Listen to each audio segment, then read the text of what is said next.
بسم اللہ الرحمن الرحیم۔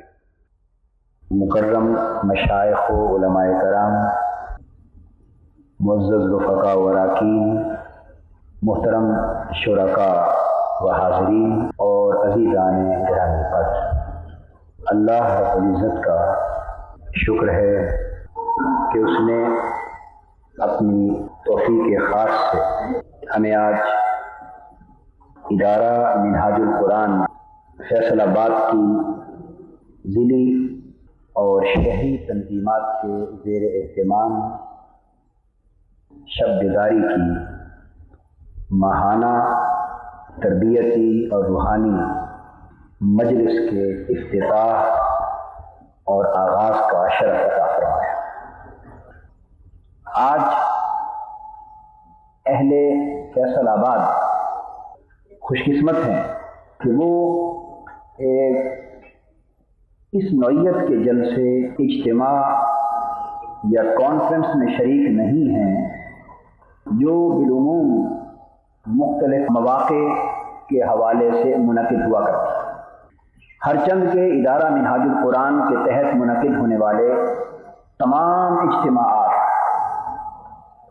خواہ وہ ہزاروں افراد پر مشتمل ہوں یا لاکھوں افراد پر مشتمل، ہر ایک اجتماع میں ایک مقصدیت ہوتی ہے، اس کے اندر ایک معنویت ہوتی ہے، اور کبھی بھی کوئی اجتماع ایسا نہیں ہوتا کہ اس سے اٹھ کے جانے والے واپسی پر یہ محسوس کریں کہ ہم یہاں کس مقصد کے لیے آئے تھے اور کیا پائے۔ اللہ کا کرم ہے، حضور علیہ الصلوۃ والسلام کے نالین پاک کے صدقے ہر شریک ہونے والا واپسی پر اپنی جھولی میں کچھ نہ کچھ لے کر جاتا ہے، مگر اس اجتماع اور ان اجتماعات میں پھر ایک فرق ہے، اور وہ یہ کہ اگر آپ حضور قلب کے ساتھ، یکسوئی کے ساتھ، انہماک کے ساتھ، صدق اور اخلاص کے ساتھ، توجہ اور ادب کے ساتھ اس مجلس میں بیٹھیں تو دیگر اجتماعات سے آپ اپنی جھولی میں کچھ نہ کچھ لے کر جاتے ہیں، مگر اللہ کے فضل سے کچھ بعید نہیں کہ اس اجتماع سے جھولیاں بھر کے جائیں، کیونکہ یہ تربیتی شب بیداری کا اجتماع ہے، اور اس اجتماع کی ایک نسبت ہے، اس اجتماع کی ایک نسبت ہے۔ آپ کو معلوم ہے کہ منہاج القرآن کے مرکز میں لاہور میں یہ شب بیداری کا اجتماع ہفتہ وار ہوتا ہے۔ ہر ہفتے جمعرات کو بعد نماز عشاء شروع ہوتا ہے، وہاں ہفتہ وار ہوتا ہے، اور یہاں اس کو بحمد اللہ تعالی ماہانہ بنیادوں پر شروع کیا جا رہا ہے، مگر دن ہر جگہ جمعرات کا ہی مقرر ہے۔ اس کی ایک نسبت، اور وہ نسبت صحابہ کرام کے وقت سے لے کر ہر دور کے اولیاء، صلحاء اور اتقیاء کے ساتھ قائم ہے۔ صحابہ کرام بھی اصلاح احوال کے لیے جمعرات کو مجلس منعقد کیا کرتے تھے۔ صحابہ کرام اپنے قلب و باطن کی اصلاح کے لیے، تزکیہ نفس کے لیے، اپنے احوال کی تطہیر کے لیے، اللہ کی یاد کو تازہ کرنے کے لیے، اور اپنے دل کی وادیوں کو ہمہ وقت اللہ کی یاد کی خوشبو سے مہکائے رکھنے کے لیے جمعرات کو مجلس کرتے تھے۔ صحیح بخاری میں مروی ہے کہ حضرت عبداللہ ابن عباس رضی اللہ تعالیٰ عنہ ہر جمعرات کو اللہ کے ذکر کی مجلس منعقد کرتے، اس میں اللہ کی یاد ہوتی اور مختلف طرح پر اللہ کا ذکر ہوتا۔ پھر اولیاء کرام، تابعین، تبع تابعین، صلحاء، اتقیاء، صوفیاء، ہر دور میں اپنے اپنے مراتب پر ترجیحاً جمعرات کو، ورنہ دوسرے دنوں میں بھی، مگر ترجیحاً جمعرات کو وہ اللہ کے ذکر کی مجلسیں منعقد کرتے اور بڑے بڑے اکابر ائمہ علماء اور بزرگان دین کا یہ حال تھا کہ وہ اپنے اصلاح قلب کے لیے اور تطہیر باطن کے لیے ان مجالس ذکر میں اہتمام کے ساتھ شمولیت کرتے. خود امام مالک رحمۃ اللہ تعالی علیہ اپنے دور کے تابعین میں سے ایک صالح متقی اور صوفی تابعی کا ذکر فرماتے ہیں. ان کے مرکز سے ہونے والی مجلس ذکر کی برکتوں کا ذکر کرتے ہیں. اور امام مالک فرماتے ہیں کہ جب کبھی میں اپنے دل پر زنگ محسوس کرتا اور یہ محسوس کرتا کہ دل کو کسی طبیب کی ضرورت ہے اور دل کو کسی ریگ مال کی ضرورت ہے اور دل کو کچھ نور کی کچھ جلا کی ضرورت ہے، تو فرماتے ہیں کہ میں ان بزرگوں کی مجلس ذکر میں چلا جاتا اور اس مجلس میں شرکت سے ذکر کی برکت سے میرے دل کے زنگ اتر جاتے اور بڑے بڑے ائمہ اپنے وقت کے اکابر صلحاء اور اولیاء کی مجلسوں کی تلاش میں رہتے. اس لیے کہ دوستو جو کچھ صحبت صلحاء سے نصیب ہوتا ہے وہ تنہا عمر بھر کی عبادتوں سے بھی میسر نہیں آ سکتا اور وہ صالح لوگوں کی تلاش میں سرگرداں رہتا. امام اعظم سیدنا امام ابو حنیفہ رضی اللہ تعالی عنہ جن کی امامت پر، قیادت پر، ثقافت پر، سیادت پر حضور علیہ الصلوۃ والسلام کی پوری امت آج تک مجتمع، جن کی خدمت دین کی برکات سے سارا زمانہ مالا مال ہو رہا ہے. ہم اگر امام اعظم رحمۃ اللہ تعالی علیہ کے مشائخ اور اساتذہ کی فہرست ان کی سوانح حیات کی کتابوں میں پڑھیں، ان میں ہمیں ایک نام ملتا ہے جسے پڑھ کے انسان حیران ہوتا ہے کہ ان سے امام اعظم نے کیا پڑھا ہوگا، اور وہ نام ہے حضرت بہلول مجذوب کا. حضرت بہلول مجذوب، جن کو لوگ اس زمانے کے بہلول مجنو کہتے. کیا کہتے لوگ؟ کیا کہتے؟ بہلول مجنو کہتے، یہ دیوانہ کہتے. اور بصیرت والے اسے بہلول دانا کہتے.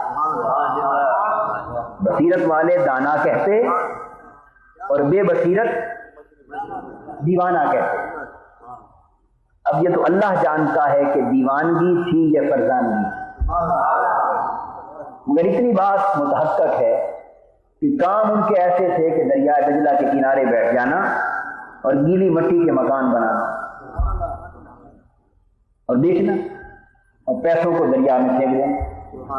کبھی اس گلی میں چلے جانا، کبھی ادھر چلے جانا، مست وار. اور ان کی اسی مستی بے خودی کے حال کو دیکھ کر لوگ دیوانہ کہتے. یہ حضرت بہلول مجنو امام اعظم ابو حنیفہ رحمۃ اللہ علیہ کے مشائخ میں سے، ان کے اساتذہ میں سے. تو امام اعظم نے کبھی سوچنے کی بات ہے، کیا ان سے تفسیر قرآن کی پڑھی ہوگی، حدیث کا فن پڑھا ہوگا، سیکھا جا کر پڑھی ہوگی؟ وہ گیلی مٹی میں پاؤں ڈال کر مکان بنانے والا دجلہ کے کنارے پر بیٹھا ہوا مجذوب، اس نے امام اعظم کو کیا پڑھایا ہوگا؟ کبھی سوچا؟ اس نے بھی امام اعظم کو کچھ نہ کچھ پڑھایا، تو تبھی ان کے مشائخ اور اساتذہ کی فہرست میں نام آیا نا. کیا پڑھایا؟ وہ کتاب کی باتیں نہیں پڑھائیں، یار کی باتیں پڑھائیں، محبوب کی باتیں پڑھائیں. اس نے یار کی باتیں پڑھائیں، عشق سکھایا، مولا سے عشق کس طرح کرنا ہے، آنکھوں کو پر نم کس طرح کرنا ہے، دل کو اللہ کی یاد میں کس طرح تڑپانا ہے. یہ بھی ایک مضمون ہے، یہ بھی ایک مضمون ہے، مگر ہم اسے بھول گئے. باقی سب مضامین یاد کر لیے اور جو سب مضمونوں کا اصل مضمون تھا اسے بھول گئے کہ دل کیسے تڑپے، آنکھوں کی پلکیں کیسے بھیگیں، پہلو میں یاد محبوب سے کیسے بے چینی آئے، اور تن رات کو بستر سے کس طرح جدا ہو، اور مسلح آنسوؤں سے کس طرح بھیگیں، اور ہمہ وقت یاد محبوب میں کس طرح بندہ غرق رہے۔ یہ بھی ایک سبق تھا، یہ بھی مضمون تھا، تو امام اعظم نے یہ مضمون ان سے سیکھا۔ وہ صحبت صلحاء کی تلاش میں رہتے تھے، یوں ہی ان کو امامتیں نہیں مل گئی۔ امام مالک کی بات بھی آپ نے سمجھ لی نا، اب امام اعظم کی بات بھی آپ نے سن لی۔ میں نے ترتیب زمانی سے اور ترتیب رتبی سے بات نہیں کی، میں نے ترتیب مکانی سے بات کی ہے، چونکہ بات مدینہ پاک سے چلائی ہے۔ تو امام مالک چونکہ مدینہ طیبہ میں رہتے اس سے میں نے بات وہیں سے شروع کی، ورنہ تو امام اعظم سب اماموں میں امام اعظم ہے۔ پھر آگے امام شافعی کی طرف آ جائیے۔ میں سمجھانا یہ چاہتا ہوں کہ کوئی امام نہیں بنا یہ مضمون پڑھے بغیر۔ علامہ اقبال جو کہتے ہیں نا کہ عطار ہو، رومی ہو، رازی ہو، غزالی ہو، کچھ ہاتھ نہیں آتا بے آہ سحرگاہی۔ یہ آہ سحرگاہی کا مضمون ہر ایک نے پڑھا۔ امام شافعی رحمۃ اللہ علیہ، دنیا ان کی امامت و ثقافت کی معتقد ہے، وقت کے بڑے امام، بہت بڑے فقیر، مگر اپنے دور کے ایک صوفی، ایک درویش، ایک مست الست بزرگ حضرت شیبان رائی کے پیچھے مارے پھرتے، حضرت شیبان رائی کے پیچھے پھرتے، انہیں بھی صحبت صلحاء کی تلاش ہے۔ اور امام احمد بن حنبل رحمۃ اللہ تعالی علیہ، عرب ملکوں میں جن کی تخلیص کا بڑا چرچا ہے، وہ امام احمد بن حنبل بغداد میں رہتے ہیں۔ دنیا ان سے مسائل پوچھنے کے لیے شرق سے غرب تک آ کے رجوع کرتی ہے، اور وہ خود ایک ننگے پاؤں پھرنے والے مجذوب کے پیچھے پھرتے ہیں۔ اور وہ ننگے پاؤں پھرنے والا کون ہے؟ آگے دنیا نے دیکھا کہ ننگے پاؤں والا ایک شخص جس کے پاؤں میں جوتا بھی نہیں، ننگے پاؤں گلیوں میں پھرتا ہے، اور پیچھے امام احمد بن حنبل چلتے۔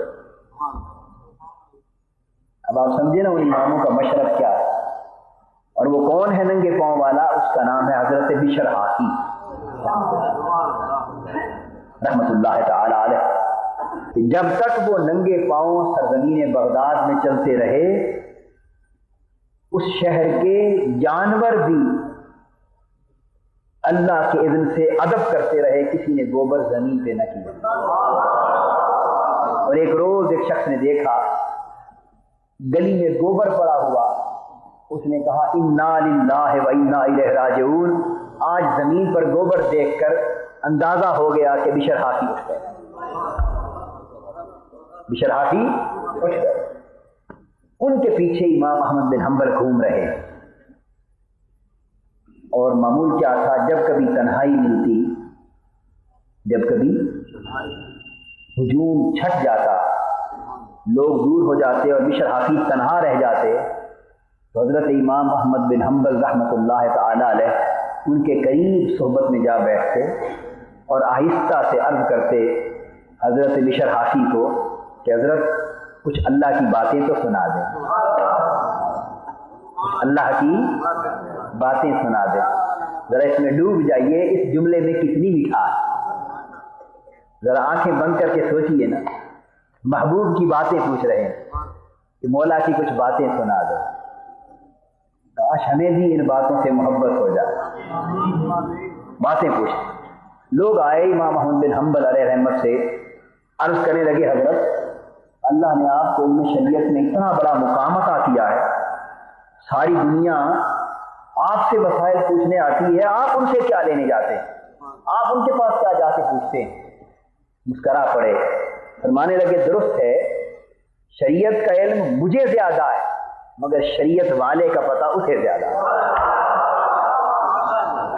مسائل شریعت میں زیادہ جانتا ہوں مگر شریعت والے کی بات وہ زیادہ جانتا ہے۔ تمہیں مسائل چاہیے تو میرے پاس آتے ہو، مجھے مولا کی بات چاہیے میں اس کے پاس جاتا ہوں۔ آپ اندازہ کریں کہ یہ لوگ کس طرح صحبت صلحاء کے پیاسے تھے، اور حالت یہ تھی کہ امام احمد بن حنبل رحمۃ اللہ علیہ کی خدمت میں ایک پردہ دار خاتون مسئلہ پوچھنے کے لیے آتی، پھر ان کے اثرات کیا ہوتے تھے شخصیتوں پر، اور زندگیاں کس طرح بدل جاتی تھی۔ ایک خاتون حاضر ہوتی، عرض کرتی ہے امام احمد بن حنبل رحمۃ اللہ علیہ کہ حضرت ایک مسئلہ پوچھنا۔ آپ فرماتے ہیں کہ مائی پوچھو۔ خاتون پردے میں مسئلہ پوچھتی ہیں کہ حضرت جس جگہ میرا گھر ہے میں گھر کی چھت پر بیٹھ کر سوت کاٹتی ہوں، رات کی روشنی میں بیٹھ کر سوت کاٹتی ہوں، کبھی کبھی جلوس گزرتے ہیں، انہوں نے اونچی اونچی مشعلیں اٹھا رکھی ہوتی ہیں، دیر تک گزرتے رہتے ہیں، میں چونکہ سوت کاٹ رہی ہوتی ہوں بند نہیں کرتی تو کچھ سوت ان مشعلوں کی روشنی میں بھی کاٹا جاتا ہے، اور اس وقت میں نے ان مشعل والوں سے اجازت تو نہیں لی ہوتی، تو بتائیے کہ اس وقت کا کاٹا ہوا سوت میرے لیے حلال ہے یا نہیں، جائز ہے یا نہیں؟ اب بات کو سمجھ گیا نا مسئلہ، سوال کیا ہوا؟ آپ بھی مسئلے پوچھتے ہیں نا جا کر، کاش ایسی فکر ہمیں لگ جائے اور ایسی آگ ہمارے اندر بھڑک اٹھے اور ایسے شعلے جل پڑیں، پھر ہمیں بھی سمجھ آئے کہ کیا حلال ہے کیا حرام۔ پوچھا حضرت اس وقت کا کاٹا ہوا سوت میرے لیے حلال ہے یا نہیں؟ امام احمد بن حنبل رحمۃ اللہ علیہ نے جب یہ سوال سنا پاؤں تلے سے زمین نکل گئی، لرزہ برندام ہو گئے۔ فرمایا خاتون جواب ابھی میں نہیں دیتا، پہلے یہ بتا کہ تو ہے کون، پہلے اپنا تعارف کرا کہ تو ہے کون۔ اس نے عرض کیا حضرت میں بشر حافی کی بہن ہوں، حضرت بشر حافی کی بہن۔ فرمایا آپ کے لیے حرام، آپ کے لیے حرام، کسی اور کے لیے حلال ہوگا مگر بشر حافی کی ہمشیرہ کے لیے حرام۔ یہ لوگ جب ایسی صحبتوں کو حاصل کرتے تو زندگی اس طرح بدل جاتی۔ پھر اولیاء کرام، صلحاء، صوفیاء، بزرگان دین ہر دور میں حضور علیہ الصلوۃ والسلام کی امت کی تربیت کے لیے اور اصلاح احوال کے لیے مختلف مراکز پر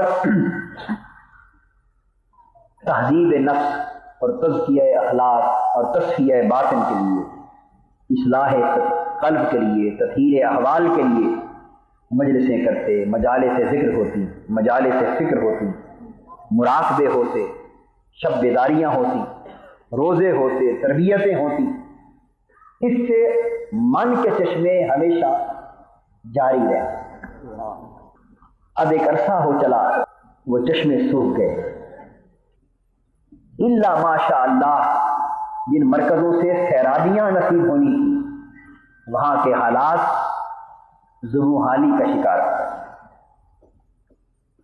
اور ہم لوگوں میں وہ تڑپ، وہ درد و سوز، وہ ذوق، وہ کیفیتیں جاتی ہیں۔ اللہ کا لاکھ لاکھ شکر ہے کہ اس نے منہاج القرآن کو حضور علیہ الصلوۃ والسلام کے نالین پاک کے تصدق سے اور حضور علیہ الصلوۃ والسلام کی امت کے انہی تمام تر اولیاء اور صلحاء کی برکت سے اس دور زوال میں پھر توفیق عطا کی کہ وہ بھولی یادوں کو پھر سے تازہ کر دے، بھولی یادوں کو پھر سے تازہ کر دے اور بیتے دنوں کو پھر سے لوٹا دے۔ یہ شب بیداریاں اور یہ شب زندہ داریاں، یہ تربیتی مجلسیں، یہ نشستیں دوستوں کسی اور مقصد کے لیے نہیں ہیں، فقط اس لیے ہیں کہ ہمیں پھر سے رونا آ جائے، ہمیں پھر سے رونا آ جائے، بس ان کا مقصد یہ ہے کہ ہمیں پھر سے رونا آ جائے، ہماری پلکیں پھر بھیگنے لگیں، ہماری آنکھیں پھر برسنے لگیں اور ہمارے آنسوؤں سے دل کی سیاہیاں پھر سے دھلنے لگیں، دل پھر سے تڑپنے لگیں، بے چینیاں پھر لوٹ آئیں، بے قراریاں پھر پلٹ آئیں، اور راتوں کا اٹھنا پھر نصیب ہو جائے، اور محبوب حقیقی سے کٹے ہوئے تعلق پھر سے جڑ جائے، اور اللہ کی اطاعت اور عبادت اور اس کی بندگی کی لذتیں، حلاوتیں، چاشنیاں اور مٹھاسیں پھر نصیب ہو جائیں۔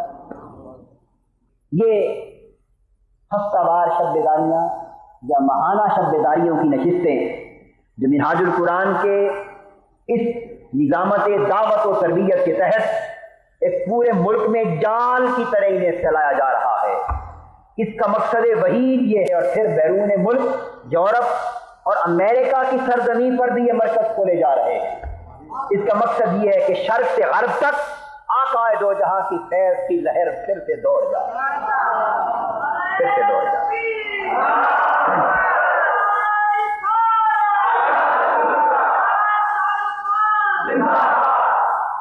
حاضرین محترم،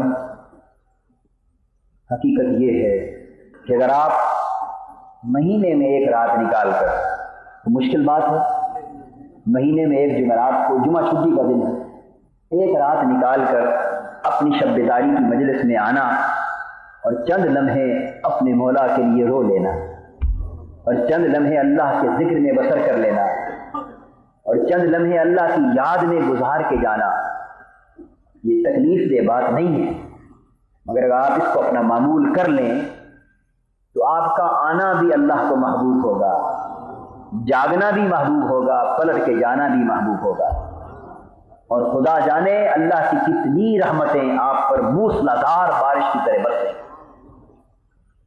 منہاج القرآن اپنے اولی مقاصد اور اہداف میں سے ایک بنیادی مقصد اور ہدف پھر سے تقویٰ کو، طہارت کو، زہد کو، ورع کو، صدق، اخلاص کو، اللہ کی اطاعت و عبادت کو، اللہ کی محبت و معرفت کو، حضور کے عشق و محبت کو اور حضور کی اطاعت و اتباع کو پھر سے ایک حقیقی زندگی کا رنگ دینا چاہتا، تاکہ یہ کیفیتیں فقط کتابی تذکرے نہ رہ جائیں، یہ پھر سے عملی زندگی میں بدل جائیں۔ اور نوجوان دوست انشاءاللہ اس میں سے بڑا حصہ پائیں گے، اس میں سے بڑا حصہ پائیں گے، اور دیکھتے ہی دیکھتے اللہ کو منظور ہوا تو حضور علیہ السلام کے نالین پاک کے صدقے سے ان کے حالات بدلتے چلے گئے۔ اس لیے مجلس میں جب آپ آئیں گے اور دور دور سے چل کے لوگ آ کے بیٹھیں گے، خدا جانے اس مجلس میں کتنے صالح ہوں گے، ہزار افراد کا ہجوم ہے، خدا جانے اس میں کتنے اللہ کے مقرب بندے ہیں، کتنے اللہ کے محبوب بندے ہیں، اور کتنے ایسے ہیں جن کا بیٹھنا ہم ساروں کے بیٹھنے کو مقبول بنا سکتا ہے۔ تو یہ صحبت، یہ مجلس خود بخود صحبت صلحاء بن جائے، خود بخود صحبت صلحاء بن جائے۔ اور ہوتا یہ ہے کہ کبھی بات دیدار سے بن جاتی ہے اور کبھی فقط دیدار والوں کے پاس بیٹھنے سے بھی بن جاتی ہے۔ مولانا روم بیان فرماتے ہیں، امرؤ القیس کا ایک واقعہ، وہ ایک بہت بڑی سلطنت کا بادشاہ تھا، حکمران تھا، بہت بڑا تاجدار۔ اس کے اندر عشق کی چنگاری بھڑک اٹھی، عشق الہی کی چنگاری بھڑک اٹھی، درد و سوز کی لذت نصیب ہو گئی، کیف مل گیا، کیف حیات مل گیا، اس نے سب کو چھوڑ دیا، بڑا خوبصورت تھا، چہرے پر پردہ ڈال کر کسی اور سلطنت میں چلا گیا اور مٹی کے برتن بنا بنا کے بیچنے لگا تاکہ اس سے ذریعہ معاش چلے اور ہر وقت محبوب کی یاد میں غرق رہے۔ بات پھیلتی پھیلتی اس سلطنت کے بادشاہ تک جا پہنچی کہ فلاں سلطنت کا بادشاہ چہرے پر پردہ ڈالے، بڑی عجیب حالت اس نے بنا رکھی ہے، ہر وقت روتا دھوتا ہے، پریشان حال ہے، گرد آلود بال ہے، مٹی کے برتن بناتا ہے، بیچتا ہے اور مست الگ رہتا ہے۔ وہ بادشاہ اس کے پاس چل کے آیا، اسے آ کے نصیحت کرنے لگا، سمجھانے لگا، اللہ کے بندے تم کتنے خوش نصیب تھے، تمہارے پاس کتنا بڑا تخت تھا، تاج تھا، سلطنت تھی، حکمرانی تھی، عزت تھی، دولت تھی، شہرت تھی، تم حسین و جمیل تھے، سارا کچھ چھوڑ کے تم ادھر آ گئے، کیا مٹی کے برتن بناتے ہو، اس طرح بدحال پھرتے ہو، کیوں نہیں پلٹ جاتے واپس اپنی سلطنت کو سنبھالو، تخت کو سنبھالو۔ اس نے سب کچھ چھوڑ دیا، بڑا خوبصورت تھا، چہرے پر پردہ ڈال کر کسی اور سلطنت میں چلا گیا اور مٹی کے برتن بنا بنا کے بیچنے لگا تاکہ اس سے ذریعہ معاش چلے اور ہر وقت محبوب کی یاد میں غرق رہتا۔ بات پھیلتی پھیلتی اس سلطنت کے بادشاہ تک جا پہنچی کہ فلاں سلطنت کا بادشاہ چہرے پر پردہ ڈالے، ایک عجیب حال میں، بڑی عجیب حالت اس نے بنا رکھی ہے، ہر وقت روتا دھوتا ہے، پریشان حال ہے، گرد آلود بال ہے، مٹی کے برتن بناتا ہے، بیچتا ہے اور مست الگ رہتا ہے۔ وہ بادشاہ اس کے پاس چل کے آیا، اسے آ کے نصیحت کرنے لگا، سمجھانے لگا، اللہ کے بندے تم کتنے خوش نصیب تھے، تمہارے پاس کتنا بڑا تخت تھا، تاج تھا، سلطنت تھی، حکمرانی تھی، عزت تھی، دولت تھی، شہرت تھی، تم حسین و جمیل تھے، سارا کچھ چھوڑ کے تم ادھر آ گئے، کیا مٹی کے برتن بناتے ہو، اس طرح بدحال پھرتے ہو، کیوں نہیں پلٹ جاتے واپس اپنی سلطنت کو سنبھالو، تخت کو سنبھالو، اس حال میں کیوں اپنے آپ کو خراب کرتے؟ دیر تک وہ بادشاہ اس عاشق کو نصیحت کرتا رہا، اس مست اور بے خود کو جو عشق الہی کی شراب کے نشے سے خود ہو گیا، نصیحت کرتا رہا، یہ سنتے رہے۔ جب اس کی گفتگو ختم ہوئی، حضرت مولا روم فرماتے ہیں، کس عاشق الہی نے اس کی ساری نصیحتیں سننے کے بعد اپنا منہ اس کے کان کے قریب کیا اور ایک مختصر سی بات کہی، خدا جانے کیا بات ہے، ایک مختصر سی اس کی لمبی نصیحتیں سن کر ایک چھوٹی سی بات کہی، ایک جملہ بولا۔ حضرت مولا روم فرماتے ہیں کہ بس ایک بات کہنے کی دیر تھی کہ اس نے بھی سلطنت چھوڑ دی، وہ بھی مست ہو گیا، اسی حال میں آ گیا، اور یہ کہہ کر مولا روم یہ بات سمجھاتے ہیں کہ نہ تنہا عشق از دیدار خیزد، نہ تنہا عشق از دیدار خیزد، بسا کی دولت از گفتار خیزد، کہ عشق صرف دیدار ہی سے نصیب نہیں ہوتا، کبھی ایسا بھی ہوتا ہے کہ دیدار والوں کی ایک بات ہی کام کر جاتی ہے، اسی سے سنگاری بڑک اٹھتی، اسی سے آگ لگ جاتی، اسی سے تن بدن کی کیفیتیں بدل جاتی، اسی سے حال بدل جاتے ہیں۔ اس لیے کہا کہ گرد مستا گرد گر میں کم رسد بوئے رسد، اور بوئے او گر کم رسد رویت ایشان رسد، کہ جو مست لوگ ہیں نا، مست، ان کے گرد تو بھی گھوما کر، مستوں کے گرد تو بھی گھوما کر، گر میں کم رسد بوئے رسد۔ اول تو مستوں کے گرد گھومے گا تو شراب کا ایک آدھ گھونٹ تو مل ہی جائے گا نا، اگر نہ ملے گر میں کم رسد کوئی بات نہیں، تو کم سے کم شراب کی بو تو مل جائے گی، شراب عشق الہی کی، شراب عشق الہی کی بو تو مل جائے گی، اور اگر کوئی اس میں خانے میں ہی نہ جائے تو بو کہاں سے نصیب؟ اور میں مستوں کے گرد گھوما کر، شراب نہ صحیح، شراب کی بو تو مل جائے گی، اور بوئے او گر کم رسد رویت ایشان رسد، کوئی بات نہیں، اگر بو بھی نہ ملے، اگر بو بھی نہ ملے تو پھر بھی خود کو محروم نہ سمجھ، بو نہ ملے کوئی بات نہیں، ان کا دیکھ لینا بھی کافی ہے، ان کا دیکھ لینا بھی کافی۔ اللہ جل مجدہ نے فرمایا، بندہ سوال کرتا ہے کہ باری تعالیٰ میں تیرا ہونا چاہتا، میں تیرا ہونا چاہتا اور تیرا ذاکر بننا چاہتا، کہ تاکہ تیری یاد میرے دل میں گھر کر جائے، تیری محبت کی دولت نصیب ہو جائے، تیرا قرب نصیب ہو۔ میں چاہتا ہوں کہ تو مجھے اپنا کر لے۔ کیا کروں؟ بندہ سوال کر رہا ہے اللہ کی بارگاہ، کیا کروں؟ اللہ پاک جواب دیتے ہیں قرآن کی زبان میں، گویا بندے کے سوال کا جواب ملتا ہے۔ کیا جواب آتا ہے؟ فرمایا فاصبر نفسک مع الذین یدعون ربهم بالغداۃ والعشی یریدون وجہہ۔ اے بندے، اگر میرا ہونا چاہتا ہے تو جو میرے ہیں ان کی صحبت میں بیٹھ جائے۔ یہ میں قرآن بتا رہا ہوں، یہ فیصلہ قرآن مجید ہے۔ اگر میرا ہونا ہے تو جو میرے پہلے سے ہو چکے ہیں ان کا ہو جا، ان کی مجلس میں بیٹھا کر، ان کی صحبت میں آیا جایا کر۔ اور کیسے؟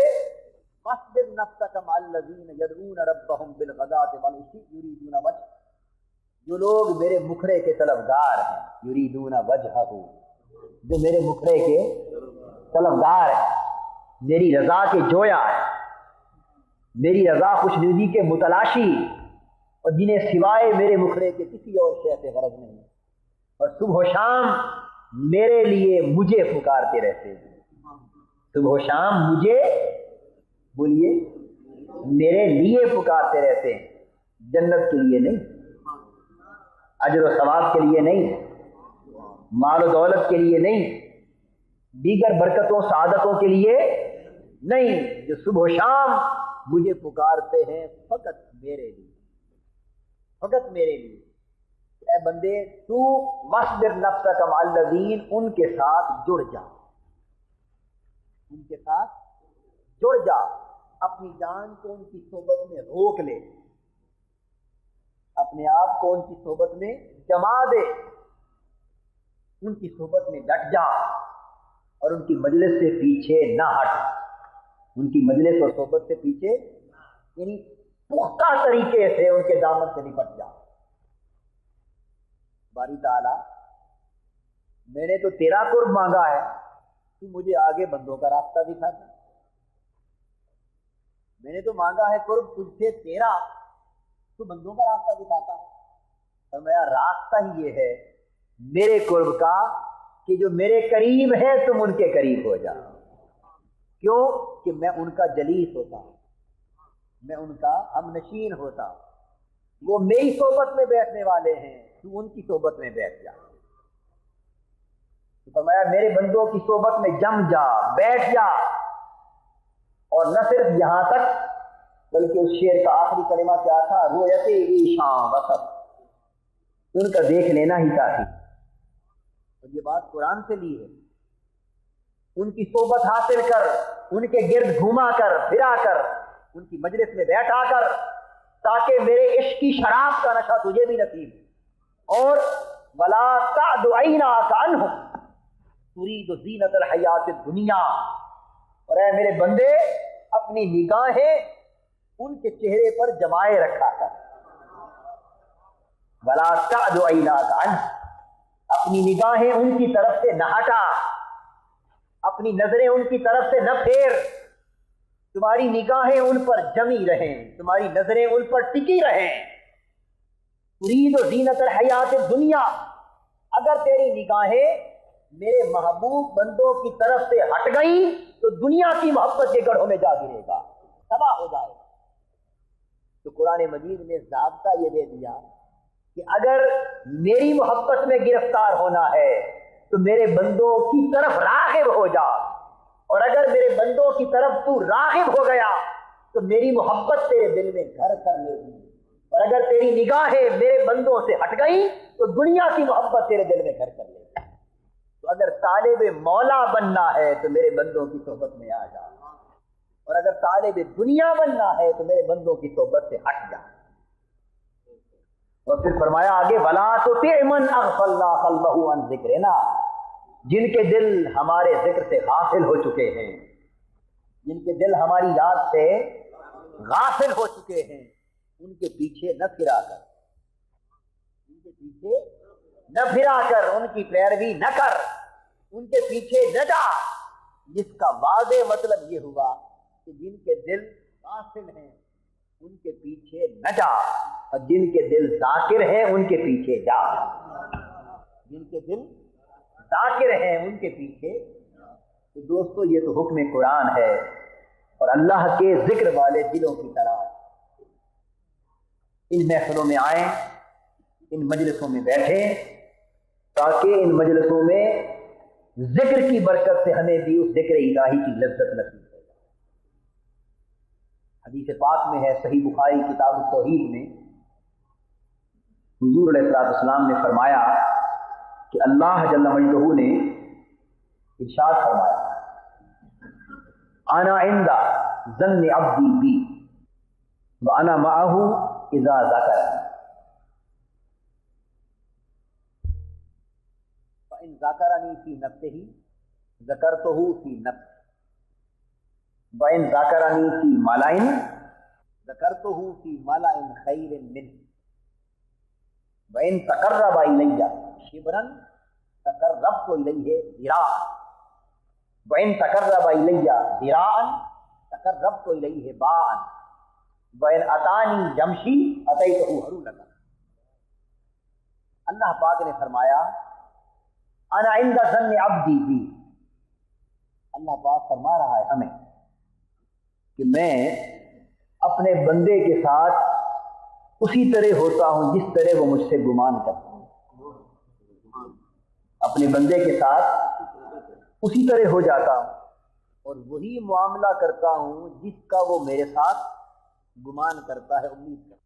اگر بندہ اللہ کی نسبت یہ گمان دل میں بٹھا لے میں توبہ کروں وہ مجھے بخش دے گا، تو جو بندہ بخشش کا گمان مجھ سے کر لیتا ہے مجھے اپنی عزت کی قسم میں بخشنے والا بن جاتا ہے۔ جو رحمت اور مغفرت کی امید میرے ساتھ باندھ لیتا ہے میں اس کو بخشش و رحمت کی دولت عطا کرتا ہوں۔ جو لطف و کرم کا بھروسہ مجھ پہ کر لیتا ہے میں لطف و کرم کی خیرات سے اس کی جھولیاں بھر دیتا ہوں۔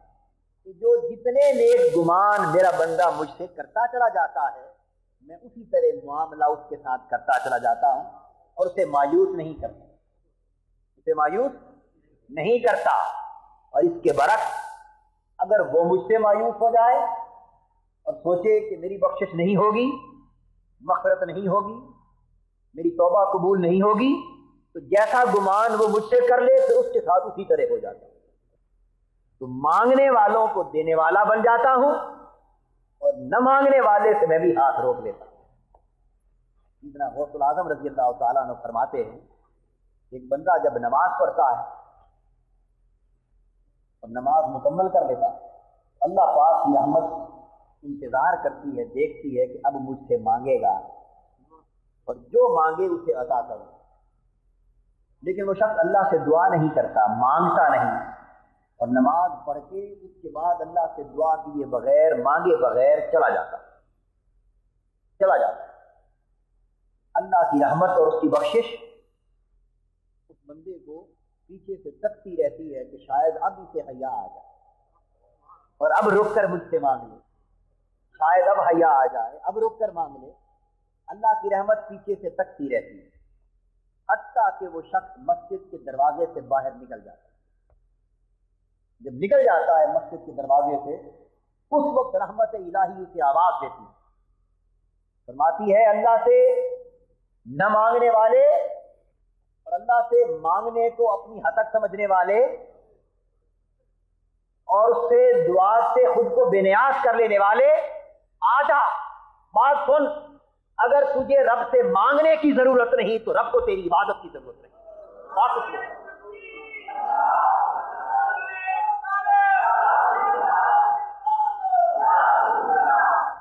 مجھے تیری سجدوں کی حاجت نہ تھی، مجھے تیرے سجدوں کی حاجت نہ تھی، میں نے تو تیری عبادت اس لیے قبول کی کہ اس میں تیری بندگی کی بو آ رہی تھی اور تیری بندگی کا کمال اس میں تھا کہ تو سائل بن جاتا، منتوں کی طرح ہاتھ میری بارگاہ میں اٹھا دیتا، اپنی جھولی اپنا دامن سرال میری بارگاہ میں دراز کر دیتا، پھر تیری عبادت کا بھی مزہ تھا، پھر میری رحمت جھوم جھوم کر آتی، میری بخشش لوٹ لوٹ کر آتی، تیری جھولیاں بھر دیتی، مگر سب کچھ کیا اور جہاں تیری بندگی کا کمال تھا وہاں تو مستغنی ہو گیا، تو نیاز ہو گیا، مانگے بغیر کر دیا، تو جو کچھ کر کے گیا وہ بھی ساتھ لے جا۔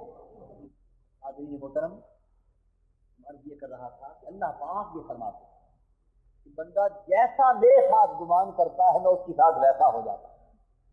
سارا تصور اسی کے اندر آ گیا۔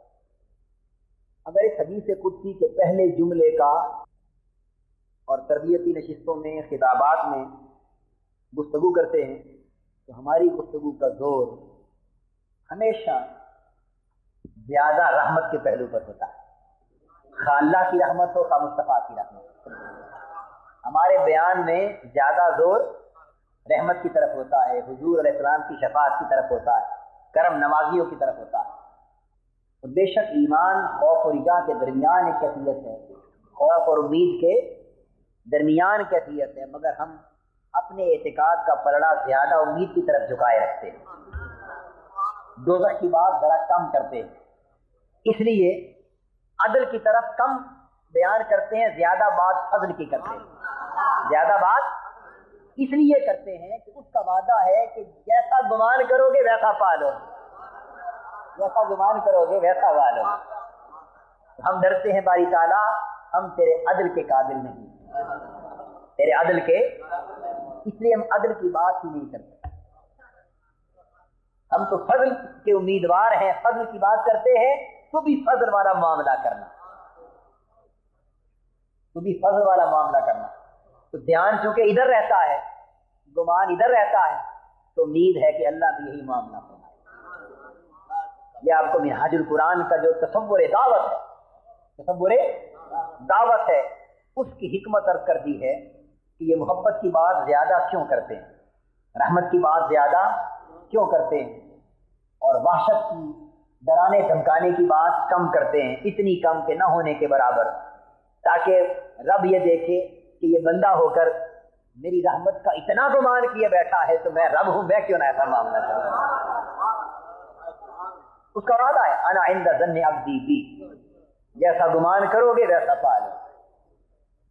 اور اس کے بعد فرمایا وَأَنَا مَعَهُ إِذَا ذَكَرَنِي، اس کا تعلق آپ کی مجلس سے، یہ شب بیداری کی مجلس سے ہے، مجلس ذکر سے۔ فرمایا انا مَعَهُ إِذَا ذَكَرَنِي، میرا بندہ میرا ذکر کرتا ہے میں اس کے ساتھ ہو جاتا ہوں، جب میرا بندہ میرا ذکر کرتا ہے میں اس کے ساتھ ہو جاتا ہوں، اسے اپنی معیت اور قرب عطا کر دیتا ہوں۔ اور ایک ساتھ اللہ کی معیت، اللہ کا ایک قرب تو وہ ہے جو ہر ایک کو حاصل ہے، جو ہوگا معکم اینما کنتم، تم جہاں بھی جاؤ وہ تمہارے ساتھ، تم جہاں بھی جاؤ وہ تمہارے ساتھ۔ نحن اقرب الیہ من حبل الورید، ہم تمہاری شاہ رگ سے بھی قریب تر ہیں۔ ایک قرب تو وہ ہے جو ہر ایک کو حاصل ہے، ایک معیت وہ ہے جو ہر ایک کو میسر ہے۔ اذا سألک عبادی انی فانی قریب، جب میرے بندے محبوب تم سے میری نسبت پوچھیں کہ رب کہاں ہے تو بتا دیا کر دور نہیں ہوں، اندر ہوں، بڑا قریب، بڑا قریب، بڑا قریب ہوں، اتنا کہ تم اندازہ بھی نہیں کر سکتے، تم خود دور ہوئے پھرتے ہو، میں تو قریب، نادانو تم ہی دور ہوئے پھرتے ہو، میں تو قریب۔ ایک قرب وہ ہے جو ہر ایک کو حاصل ہے، اور معیت اور ساتھ وہ ہے جو ہر ایک کو میسر ہے۔ تو یہاں اس قرب کی بات نہیں ہو رہی، اس معیت کی بات، کیونکہ وہ تو ذکر کسی نے کیا تب بھی وہ قریب تھا، اور وہ قرب اور معیت علم اور احاطہ تھی، کسی نے ذکر نہ کیا تب بھی وہ میسر، وہ قرب تو تھا ہی، مگر یہاں تو خصوصی قرب اور معیت کی بات ہو رہی ہے جو فقط ذکر الہی کے وقت ذاکر کو نصیب ہوتی ہے۔ تو میں انا معہ اذا ذکرنی، وفی روایت اذا تحرکت شفتاہ، کوئی شخص میرا ذکر کرے اور اس کے لب ہل جائیں نا، میرے نام سے لب ہل جائیں، تب بھی اس کے قریب چلا جاتا۔ تو دوستوں پتہ چلا یہ وہ قرب ہے جو بغیر ذکر کے نصیب نہیں ہوتا، تو جب آپ اس مجلس میں آ کے اللہ کا ذکر کریں گے اور اللہ کا ذکر سنیں گے اور اللہ کے ذکر میں مگن ہوں گے تو اللہ قریب ہو جائے گا. اور انا جلیس من ذکرنی، جو میرا ذکر کرے میں اس کا ہم نشین ہو جاتا ہوں، اسے اپنی صحبت میں بٹھا لیتا ہوں. تو اللہ کا ذکر کرنے والا اللہ کی شان کے لائق اس کی صحبت میں بیٹھنے والا بن جاتا ہے. اس لیے اللہ کے ذاکر محبوب اور مقرب بندوں کی صحبت میں جانا ضروری قرار دیا گیا کہ وہ اللہ کے ہم نشین ہوتے ہیں. تو تم ان کے ہم نشین ہو جاؤ تو کچھ نہ کچھ تو اللہ کی ہم نشینی نصیب ہو ہی جائے گی نا، کچھ نہ کچھ تو ہو جائے گی. اس لیے حضرت خواجہ اجمیر فرماتے ہیں رضی اللہ تعالیٰ عنہ کہ دلا بحل کے رندان بد میں عشق درا کہ جر رہے شراب بقا دہن ترا. اگر شراب بقا کا ایک جام پینا ہے یا گھونٹ پینا ہے تو یہ بد میں عشق کے جو میخار ہیں ان کی مجلس میں بیٹھا کر، ان کی مجلس میں بیٹھ، یہ اس کے ہم نشین ہیں تو ان کا ہم نشین ہوگا. اور حضور نے فرمایا اس لیے صلی اللہ علیہ وسلم نے کہ ان بندوں کے ہم نشین کبھی محروم نہیں رہتے، وہ کبھی شقی نہیں ہوتے. ارے کیسے شقی ہوں کہ وہ تو بالواسطہ خدا کے ہم نشین، خدا کے ہم نشین. اس لیے آقا نے فرمایا حل انبئکم بخیارکم، کیا تمہیں نہ بتاؤں، ان لوگوں کی خبر دوں جو تم میں سب سے بہتر ہیں، جو تمہیں بھلے لوگ ہیں، اچھے لوگ ہیں، ان کی خبر دوں، پہچان بتاؤں. صحابہ نے عرض کیا یا رسول اللہ صلی اللہ علیہ وسلم فرمائیے کون لوگ، ان کی پہچان کیا ہے؟ فرمایا خیارکم الذین اذا رؤوا ذکر اللہ، اچھے لوگ اور بھلے لوگ وہ ہیں، ان کی پہچان یہ ہے کہ انہیں دیکھو تو رب یاد آ جائے، انہیں دیکھو تو رب یاد آ جائے. غالب ندی میں دوست سے آتی ہے بوئے دوست، دوست کے دوست سے بھی دوست کی بو آتی ہے، دوست کے دوست سے دوست ہی کی بو آیا کرتی ہے. اس لیے یہ جو اللہ والے ہیں ان سے اللہ ہی کی بو آتی ہے، اللہ ہی کے قرب کی بو آتی ہے، اللہ ہی کے فضل کی بو آتی ہے. ان سے اللہ ہی کا پیار ملتا ہے، غیر خدا کچھ نہیں ملتا. انہیں غیر نہ جانا کرو، ان کی غیریت تو باقی نہیں رہتی، ان کی غیریت تو مٹتی ہے تو تب اللہ والے بنتے ہیں. ان کی صحبتوں میں جایا کرو کہ انہی کی صحبتوں سے رب ملتا. یہ جو صحبت صلحاء اس لیے کہہ رہا ہوں کہ جب ہزاروں افراد مل بیٹھیں گے اللہ کے ذکر کے لیے تو کوئی تو صالح ہوگا. یہ سفید ریش کتنے بزرگ بیٹھے ہیں، کتنے دور دور سے چل کے آئے بیٹھے اللہ کے لوگ، ارے کوئی تو ایسا ہوگا جس کی جوار میں بیٹھنے سے مجلس والوں کا سب کا کام بن جائے. ہم تو گناہگار صحیح، ناکارہ صحیح، گناہگار صحیح، خطاکار صحیح، ظالم، خاطی، فاسق اور کمینے اور رذیل صحیح، کسی لائق نہ صحیح، مگر سارے تو ایسے نہیں ہوتے. کچھ تو اللہ کے نیک بندے بھی، کچھ تو اللہ کے نیک بندے بھی. تو ان کی صحبت میں بیٹھنے سے جب مل جل کے سارے بیٹھیں گے تو وہ اللہ اتنا کریم کہ قبرستان میں انتقال کے بعد، مر جانے کے بعد اس کے قرآن کا ایک حافظ دفن ہو جائے تو 40 قبروں کے عذاب کو اٹھا لیتا ہے. اس ایک جس کے سینے میں اللہ کا کلام ہے اس کی برکت سے 40 قرب و جماع کروڑ کی قبروں کو فائدہ ہوتا ہے. تو ارے زندہ ذاکر مجلس میں بیٹھا ہوگا تو کتنے 40 کو فائدہ ہوگا.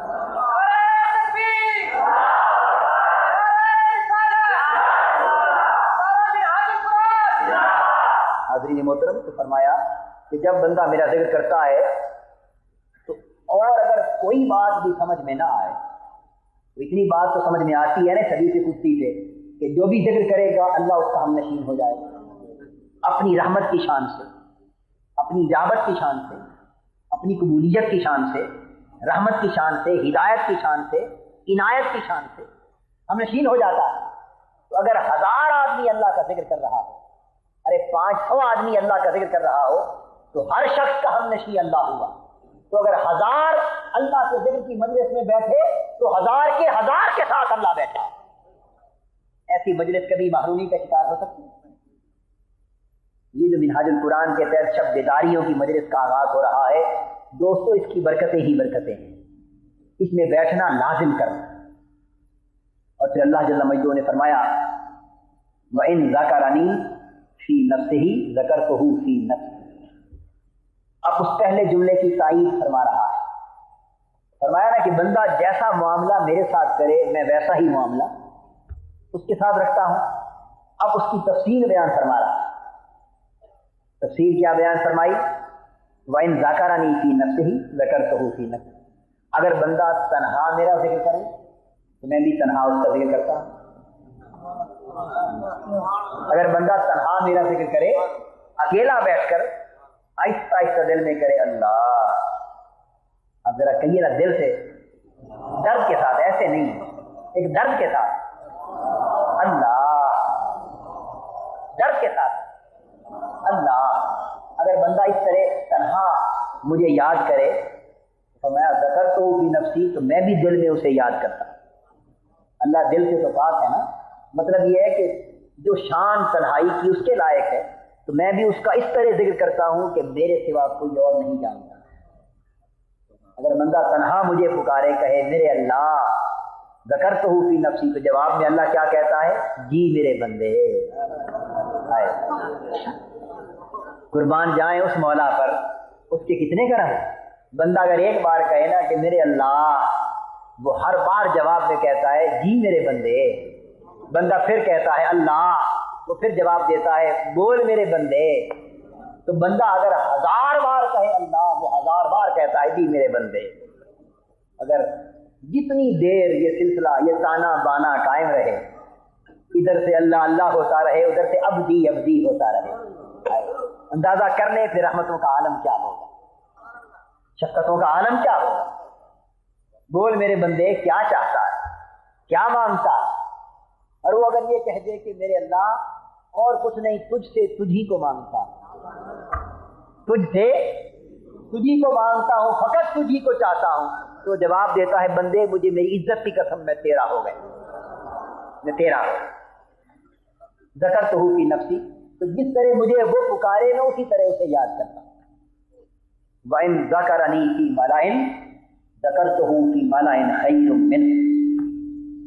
اور اگر وہ مجھے بڑی مجلس میں یاد کرے، اجتماع میں یاد کرے، پورے اجتماع میں مجمع میں یاد کرے، تو فرمایا مجھے میری عزت کی قسم اے بندے اگر تو مجھے اجتماع میں مجمع میں یاد کرے تو میں بھی مجمع بلا کے تمہیں یاد کرتا ہوں. میں بھی اجتماع منعقد کرتا ہوں عرش مولا پر، یاد کرتا ہوں، اور میرا اجتماع تیرے اجتماع سے بہتر ہوتا ہے. فرمایا مَلَئٍ خَيْرٍ مِّنْهُ، میں تیرے مجمع سے بہتر مجمع میں تیری بات کرتا. بندے اگر تو مجمع میں میری بات کرتا ہے تو میں تو رب ہوں، میں بھی مجمع میں تیری بات کرتا. اور پھر وہ تیرا مجمع تھا، یہ میرا مجمع ہے. تیرے مجمع میں انسان شریک ہوں گے جن میں میرا ذکر ہوگا، اور میرا مجمع جن میں تیرا ذکر ہوگا، اس میں انبیاء کی روحیں ہوں گی، اس میں شہداء کی روحیں ہوں گی، اس میں عظیم تر درجے کے ملائکہ کا ہوں. خدا جن مجموع میں بندے کا ذکر کرتا ہے وہ تو ایسا مجمع ہے. خیر من، یہاں ایک نکتہ سمجھا دوں. بعض علماء نے، شارحین حدیث نے یہاں یہ لکھا بعضوں کے قول کے مطابق کہ بندہ جب زمین پر اجتماع میں اللہ کو یاد کرتا ہے تو اللہ بھی ملائکہ کے اجتماع میں خیر منہم کا معنی اس کو یاد کرتا ہے. مگر یہ بات نہیں، اس لیے کہ عام ملائکہ سے ذاکر مومن افضل ہے.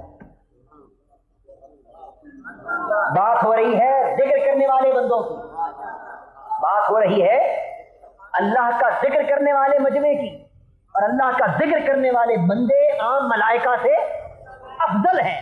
تو اگر اس نے عام ملائکہ کے مجمع میں بات کی تو وعدہ پورا نہ ہوا. وہ کہتا ہے کہ تجھ سے بہتر مجمع میں تیری بات کرتا. اس کا مطلب یہ ہوا کہ وہ مجمع عام ملائکہ کا نہیں ہوتا، وہ بلند رتبے والے ہوتے، انبیاء کی روحیں ہوتی ہیں، شہداء کی روحیں ہوتی ہیں، اور جبرائیل، اسرافیل اور میکائیل، اسرائیل جیسے بلند رتبہ ملائک ہوتے ہیں. فرمایا نا تو جیسا معاملہ میرے ساتھ کرے گا میں ویسا معاملہ تیرے ساتھ کروں. فاذکرونی اذکرکم واشکروا لی ولا تکفرون. بندے تو مجھے یاد کر میں تمہیں یاد کروں. یہ تو یاد کے ساتھ یاد کے ساتھ تو مجھے یاد کر میں تمہیں یاد کروں.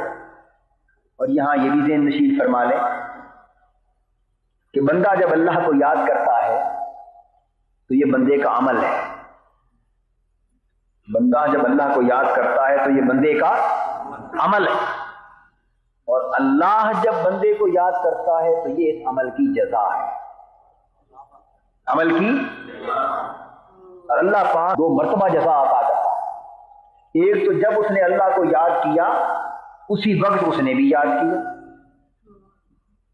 تو یہ جزا اس بندے کو اسی زندگی میں مل گئی. فرمایا نا تو جیسا معاملہ میرے ساتھ کرے گا میں ویسا معاملہ تیرے ساتھ کروں. فاذکرونی اذکرکم واشکروا لی ولا تکفرون. بندے تو مجھے یاد کر میں تمہیں یاد کروں. یہ تو یاد کے ساتھ یاد کے ساتھ تو مجھے یاد کر میں تمہیں یاد کروں. اور یہاں یہ بھی ذہن نشین فرما لیں کہ بندہ جب اللہ کو یاد کرتا ہے تو یہ بندے کا عمل ہے. بندہ جب اللہ کو یاد کرتا ہے تو یہ بندے کا عمل ہے، اور اللہ جب بندے کو یاد کرتا ہے تو یہ اس عمل کی جزا ہے. اور اللہ پاک 2 جزائیں عطا کرتا ہے، 2 مرتبہ جزا عطا کرتا ہے. ایک تو جب اس نے اللہ کو یاد کیا اسی وقت اس نے بھی یاد کیا، تو یہ جزا اس بندے کو اسی زندگی میں مل گئی. یہ جزا اس بندے کو اسی زندگی میں مل گئی. یہ جزا اس بندے کو اسی دار العمل میں مل گئی. مگر بہتر جزا وہ ہے جو دار العمل کی بجائے دار الجزا میں ملے، جو مرنے کے بعد ملے. بہتر جزا وہ ہے جو مرنے کے مفاد کے. تو ایک جزا تو اسی وقت مل گئی، مگر اگر اللہ محض اسی جزا پر اکتفا کر لے تو پھر اللہ کو یاد کرنے کے عمل کی جزا بعد از وفات نہ ملے تو جزا کا مزہ نہ آیا. تو اللہ پاک کیا کرتا ہے کہ بندہ عمل کر کے اللہ کو یاد کر کر کے ساری زندگی یہاں سے جب چلا جاتا ہے تو اس زندگی میں انتقال سے پہلے تو اللہ کی یاد کی جزا ملتی رہتی، مگر جب اس کی روح پرواز کرتی ہے اس کی وفات ہوتی اور دار الجزا میں داخل ہوتا ہے تو ارشاد ہوتا ہے بندے وہ جزا دار العمل کی تھی، اب اس سے بڑی جزا تجھے یاد کرنے کی اب شروع ہوئی ہے. تو بندے کی جب وفات ہو جاتی ہے تو اللہ پھر ایک اور شان سے اسے یاد کرنا شروع کرتا. زندگی میں وہ یاد کرتا رہا، بعد از وفات زندگی میں بندہ اس کی یاد مناتا رہا، زندگی میں بندہ مولا کی یاد مناتا رہا. وفات کے بعد رب اس کی یادیں منوا رہا ہے. پھر 900 سال گزر گئے، اللہ کو یاد کرنے والے بغداد شریف میں زندگی گزار کے دنیا سے رخصت ہو گئے. حضور داتا گنج بخش حجویری یاد کر کر کے دنیا سے ظاہراً رخصت ہوئے. غوث پاک رخصت ہوئے ظاہراً. فرید الدین گنج شکر یاد کر کر کے دنیا سے ظاہراً پردہ پوش ہوئے. آواز آئی اے عبد القادر میرے بندے، اے معین الدین میرے بندے، اے فرید الدین میرے بندے، اے علی حجویری میرے بندے، تم نے عمر بھر مجھے یاد کیا، وہ تمہارا دار العمل تھا، عمل ختم ہو گیا، اب جزا وہ رب دے رہا ہے جو قیامت تک ختم نہ ہوگی. 900 سال بیت جائیں گے، تم نے میری یاد منائی، اس کا نظارہ دنیا نے دیکھا، اب میں تمہاری یاد کے سکے جماتا ہوں. لوگ صدیوں تک شرق سے غرب تک بابا فرید کے نعرے لگاتے آتے رہیں گے. یہ جو یادیں منائی جا رہی ہیں یہ رب کی جزا.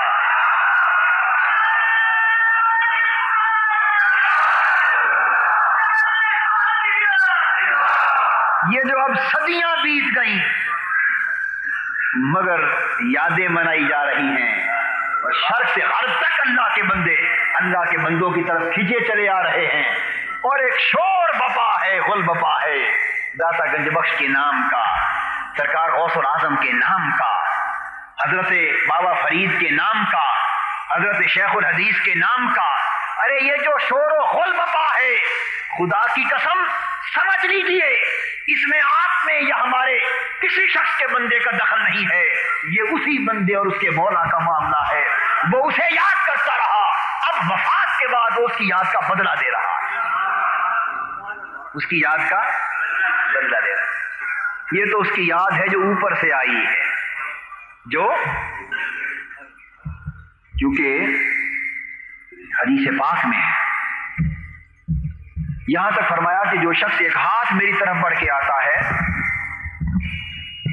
ایک بالش بڑھ کے آتا ہے، میں ہاتھ بڑھ کے جاتا ہوں، یعنی جتنا وہ شخص میری طرف بڑھتا ہے میں اس سے کہیں زیادہ اس کی طرف بڑھتا ہوں، اس سے کہیں زیادہ، حتیٰ کہ بندہ میری طرف چل کر آتا ہے تو میں اس کی طرف دوڑ کر آتا ہوں،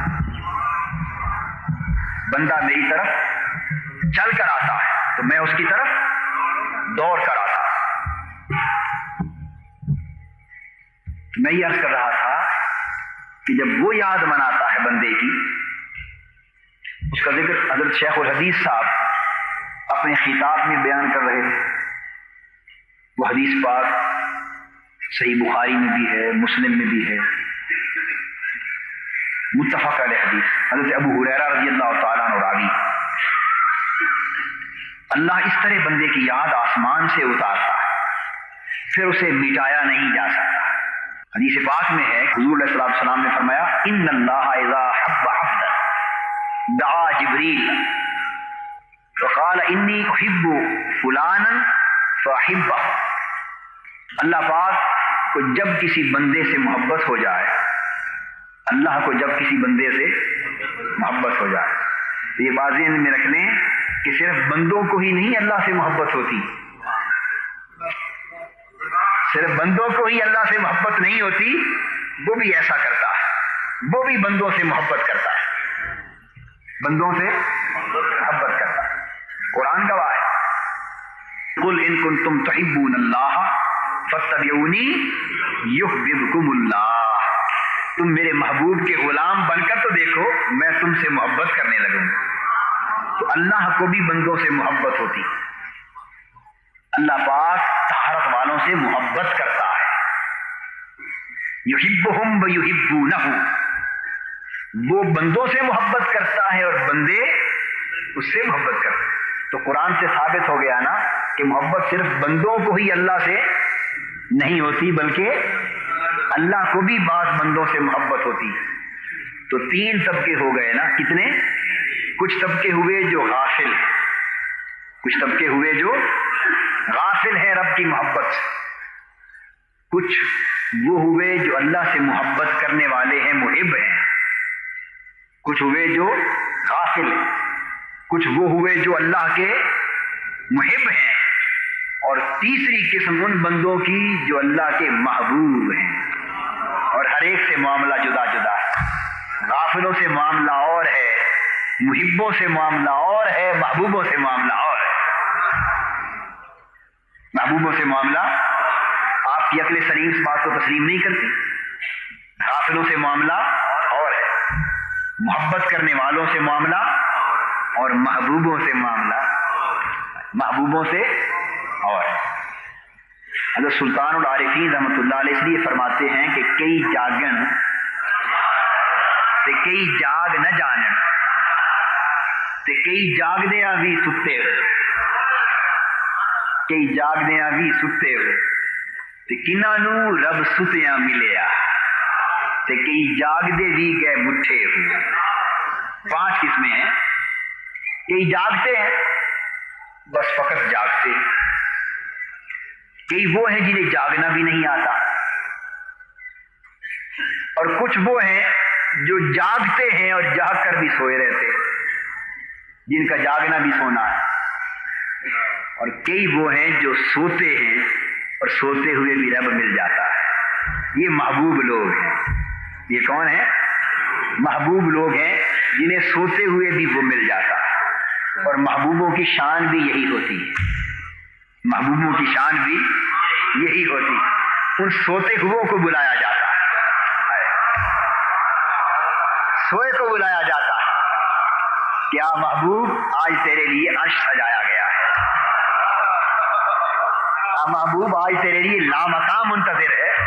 محبوبوں کی شان ایسی کہ سوئے ہوئے کو بلایا جاتا ہے، سلا کے جگہ کے بلایا جاتا ہے، تو کئی جاگ دے بھی گئے مٹھے ہو، تو کئی ایسے بھی ہیں کہ جو جاگتے ہیں اور لٹ جاتے ہیں، یعنی خیال آ گیا جاگتے ہوئے کہ میں جاگ رہا ہوں، جاگنے کا خیال آیا تو جو کچھ کمایا تھا وہ بھی لٹ گیا۔ تو جاگو مگر جاگنے کا خیال نہ کیا کر۔ جاگو پر جاگنے کا خیال۔ شیخ سعدی رحمۃ اللہ علیہ فرماتے ہیں کہ میں چھوٹا سا بچہ تھا، اپنے والد گرامی کے ہمراہ سفر پہ گیا، رات ایک مسجد میں گزاری، تہجد کا وقت ہوا، ہم لوگ تہجد کے لیے اٹھے، کچھ لوگ سوئے رہے، مسافر اور بھی لیٹے ہوئے وہ بھی سوئے رہے، نماز فجر کا وقت ہو گیا۔ میں نے کہا والد صاحب سے، ابا جان یہ کتنے غافل اور بدبخت لوگ ہیں کہ اللہ کے گھر میں لیٹے ہیں اور اٹھنے کی توفیق نصیب نہیں۔ وقت گزر گیا، تہجد کے لیے اٹھ کے 2 نفل بھی نہیں پڑھ سکتے، اللہ کے گھر میں لیٹے پر اللہ کی یاد نصیب نہیں۔ میرے والد گرامی نے فرمایا، نصیحت کی بیٹے کو، سعدی یہ جو تو نے تانا دیا سوئے ہوئے کو، اس سے بہتر تھا کہ تو خود بھی نہ جاگتا، تو خود بھی نہ جاگتا، وہ اس سے بہتر تھا کہ جاگ کر تو نے سوئے ہوئے کو تانا دیا۔ تجھے کیا خبر کہ اسے تیرا جاگنا پسند ہے یا ان کا سونا پسند ہے؟ کیا خبر؟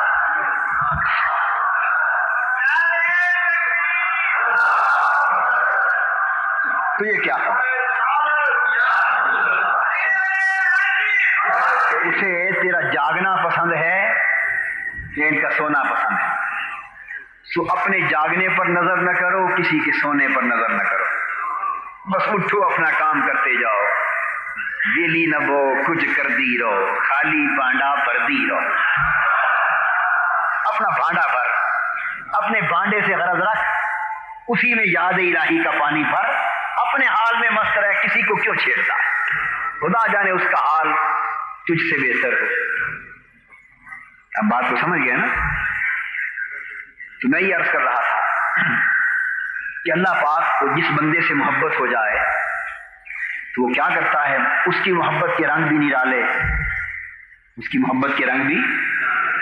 آپ کو کسی سے محبت ہو تو آپ کی کوشش تو یہ ہوتی ہے نا کہ نہ کسی کو پتہ چلے اور نہ کوئی اور اس محبت میں شریک ہو،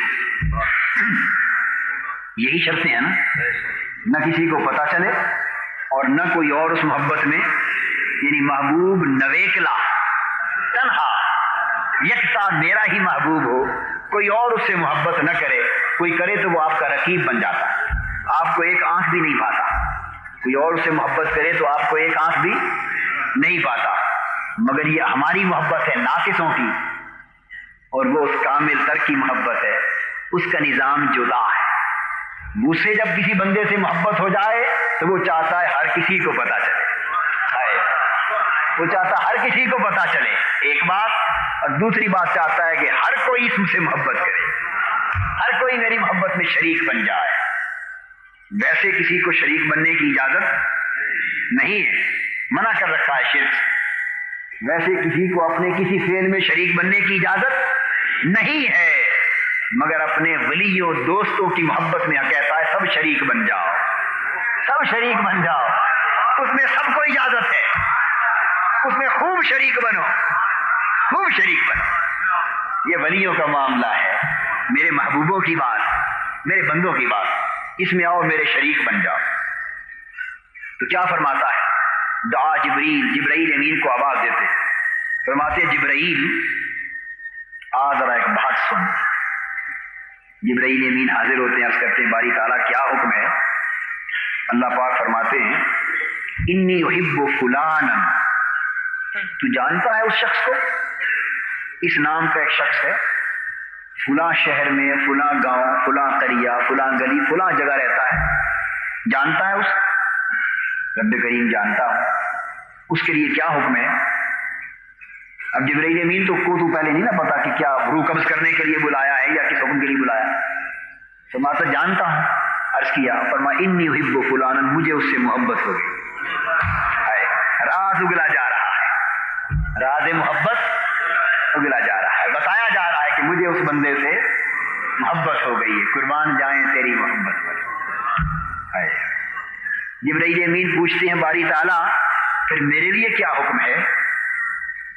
وہ فرماتا ہے کہ حکم یہ ہے کہ اب تو بھی اس سے محبت کر، فاحبہ، وفی روایت فاحببہ، جبرائیل تو بھی اس سے محبت کر، فیحبہ جبریل، حدیث پاک میں ہے پس جبرائیل امین اس سے محبت شروع کر دیتے، مولا جب تیرا محبوب ہے تو ہمیں کھٹکا کیا ہے، تو ہمارا بھی محبوب جبرائیل بھی محبت کر لیتے. تو باری تعالیٰ اب مجھے اجازت ہے جاؤں؟ حکم ہوتا ہے نہیں، میری محبت کے کچھ اور تقاضے. اب جس طرح تو نے محبت کی ہے نا، اب آسمانوں میں گھوم اور منادی کر اور آسمانوں کے فرشتوں سے کہہ کہ اے سارے فرشتوں تم بھی اس سے محبت کرو. ثم ینادی فی السماء فیقول ان اللہ حب فلانا فاحبوہ فیحبہ اہل السماء. جبرائیل امین پھر آسمانوں پر اتر آتے اور آسمانوں میں منادی کرتے ہیں، آسمانوں میں ڈھنڈورا پیٹتے، منادی کرتے، ڈنکا بجایا جاتا ہے اس بندے کی محبت کا، اس بندے کی محبوبیت کا، اس بندے کی مقربیت کا کہ آسمانوں کے فرشتوں اللہ کو اس بندے سے محبت ہو گئی ہے، تم بھی سارے محبت کرو. تو جبرائیل امین بھی اور ساری آسمانی کائنات کے فرشتے اس بندے سے محبت کرنے لگتے. پھر جبرائیل امین اور فرشتے پوچھتے ہیں باری تعالیٰ اب کافی ہے، تیری محبت کا یہ تقاضا کافی ہے؟ فرمایا نہیں، ابھی محبت خوش نہیں ہوئی، اب کیا کریں؟ فرمایا ثم یودع لہ القبول فی الارض. فرشتوں اب زمین پر اتر جاؤ اور شرق سے غرب تک میرے محبوب بندے کی محبتوں کے ڈنکے بجا دو. اب زمین پر ڈنکے بجا دو تاکہ کشا کشا ہر کوئی اس میرے محبوب بندے کی اس محبت میں شریک ہو جائے. تو دوستو جب اللہ کسی سے محبت کرتا ہے تو اس کی محبتوں کے ڈنکے آسمانوں پر بجائے جاتے ہیں، پھر زمینوں پر اتارے جاتے ہیں. ارے جن کی محبتیں زمین سے جنم لے انہیں تو دبایا جا سکتا ہے، جن کی مقربیت اوپر سے اترے اسے دبایا نہیں جاتا. جن کی محبوبیت، مقربیت اور محبتیں اوپر سے اترتی ہیں، وہ لاکھ کوششیں بھی ہم لوگ کر لیں انہیں دبایا نہیں جا سکتا، کیونکہ ان کی محبت کو رب قائم رکھ رہا ہے.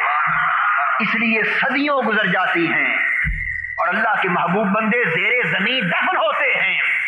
بڑے بڑے حکمران، تاجور، بڑے بڑے سلاطین اس دنیا میں ہو گزرے، کسی کو آج کسی کی قبر تک کا نشان معلوم نہیں ہے. کوئی بھول کر ادھر کا چکر نہیں لگاتا. ہاں کوئی باغ کی سیر کرنے جائے تو دیکھ لے اس کھنڈر کو بھی کہ یہ فلاں بادشاہ کی قبر ہے. یہ تو ہے بات ان لوگوں کی جنہوں نے دنیا سے محبت کی، اور بات ان لوگوں کی جنہوں نے رب نے ان سے محبت کی. ان کو صدیاں بیت گئی، ان کی قبریں بھی زندہ ہیں، ان کی قبریں بھی زندہ ہیں. اور وہ کیا کہا کہ فقیر کہندے تینانو باہو قبر جنا دی جیوے، نام فقیر تینا دابا قبر جنا دی جیوے.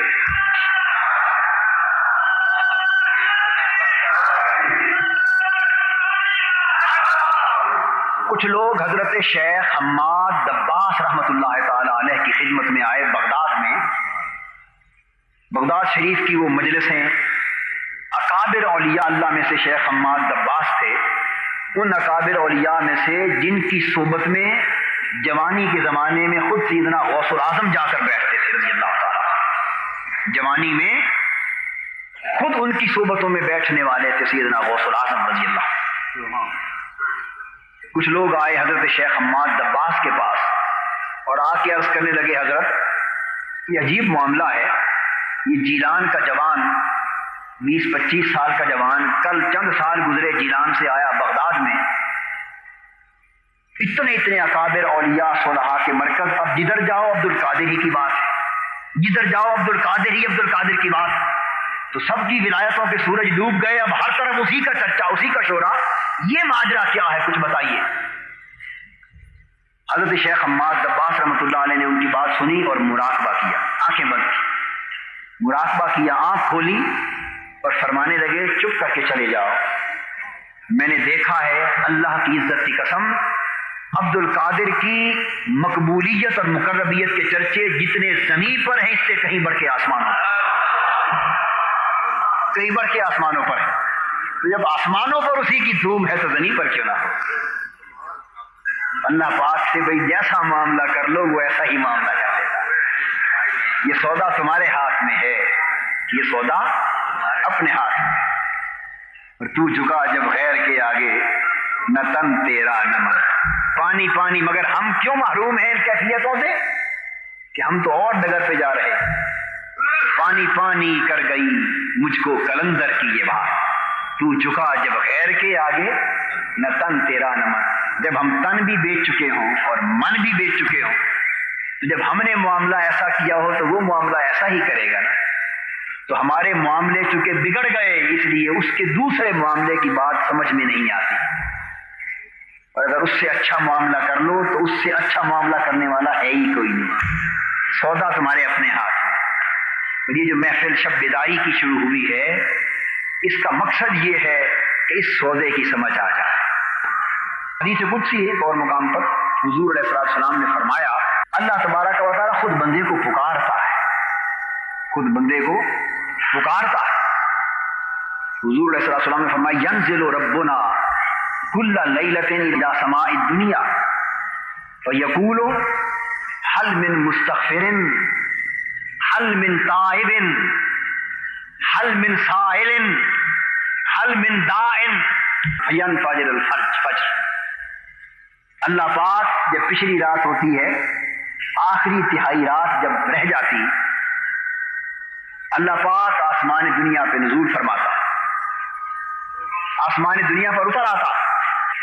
آدمی غفلت کی نیند سو رہا ہوتا ہے, اللہ آسمان دنیا پر اپنی رحمت کی شان کے ساتھ اتر آتا ہے اور خود اپنی میٹھی میٹھی پیاری پیاری زبان قدرت سے آوازیں دیتا ہے. فرماتا حل من مستغفر, سونے والو ہے کوئی تم میں جو اٹھ کر مجھ سے معافی مانگ لے, میں معاف کرنا چاہتا ہوں, ہے کوئی معافی مانگنے والا. حل من سائل, میں دینا چاہتا ہوں, ہے کوئی مانگنے والا. حل من داع, میں جھولیاں بھرنا چاہتا ہوں, ہے کوئی دعا کرنے والا.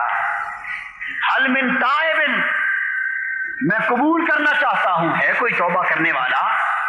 حتی ینفجر الفجر, اللہ پاک یہ آوازیں دیتا چلا جاتا ہے, دیتا چلا جاتا ہے, پکارتا چلا جاتا ہے حتیٰ کہ پو پھوٹ جاتی, فجر طلوع ہو جاتی, صبح طلوع ہو جاتی.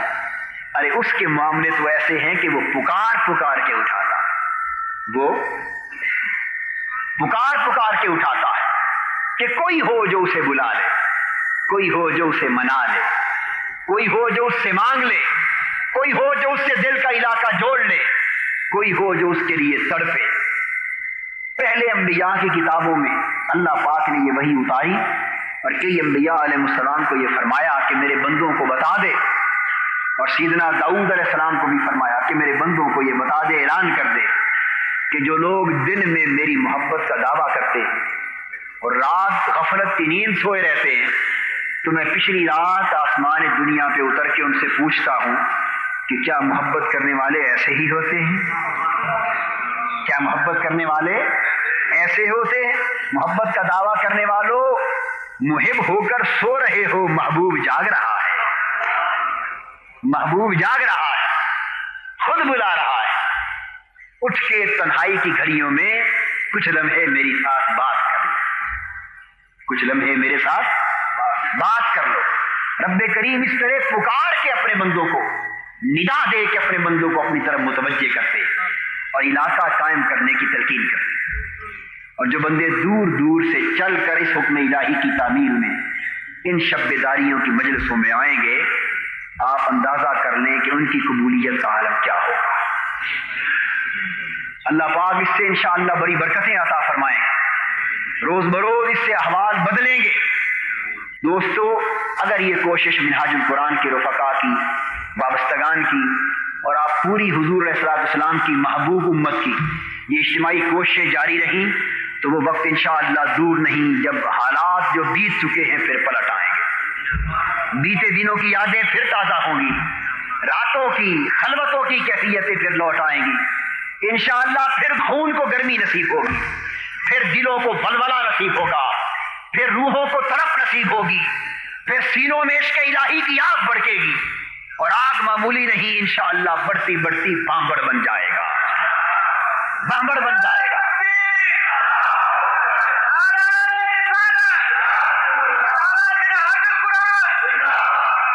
اللہ رب العزت کے لطف و کرم اور احسان و انعام کی یہ بارشیں انشاءاللہ تعالی اس امت کی غیر آباد اور ویران روحوں کی وادیوں کو پھر سے سرسبز و شاداب کر دیں گی۔ اللہ کے لطف و کرم کی بارش ہمارے دلوں کی روکھی سوکھی کھیتیوں کو پھر سے سیراب کر دیں گی، پھر سے شاداب کر دیں گی، مگر شرط یہ ہے کہ گھر سے وضو کے ساتھ چلا کریں، گھر سے وضو کے ساتھ چلیں، ہو سکے تو جمعرات آئے تو شام تیاری سے پہلے غسل کریں، صاف کپڑے پہنیں، اس نیت سے کہ مولا تیری یاد کی محفل میں جا رہے، تیرے ذکر کی محفل میں جا رہے، منہاج القرآن کی بابرکت مجلس میں جا رہے ہیں، غسل کریں، وضو کریں، اس نیت کے ساتھ چلیں، خالصتاً بس یہی نیت ہو، ہر منفعت سے پاک ہو کر چلیں۔ اللہ کی عزت کی قسم آپ کا اٹھا ہوا ہر قدم اللہ کی بارگاہ میں مقبول عبادت ہوگا، اور اس نیت کے ساتھ ان مجلسوں میں آنے والے کبھی بھی محروم نہیں رہیں گے انشاءاللہ، ان کی جھولیاں کبھی خالی نہیں رہیں گی۔